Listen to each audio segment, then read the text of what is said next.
আজ বাজার থেকে চিংড়ি মাছ আর চুনো মাছ এনেছে। তো এগুলোকে বেছে ধুয়ে ভালো করে পরিষ্কার করে নিতে হবে। চিংড়ি মাছ বাছা হয়ে গেছে, এবার রান্না করব। তার জন্য পরিষ্কার কড়াইয়ে তেল দিয়ে দিয়েছি এবং নুন আর একটু হলুদ গুঁড়ো দিয়ে দিয়েছি। তেলটা গরম করে নিয়ে বেছে রাখা চিংড়ি মাছগুলো কড়াইয়ে দিয়ে দেবো ভাজার জন্য।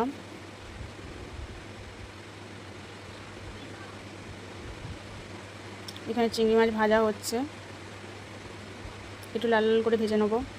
আর এই চুনো মাছও আমার বাছা হয়ে গেছে, চিংড়ি মাছ ভাজা হয়ে গেছে। তার জন্য আমি এখানে জিরে আর শুকনো লঙ্কা দিয়ে দিচ্ছি ফোড়ন হিসাবে।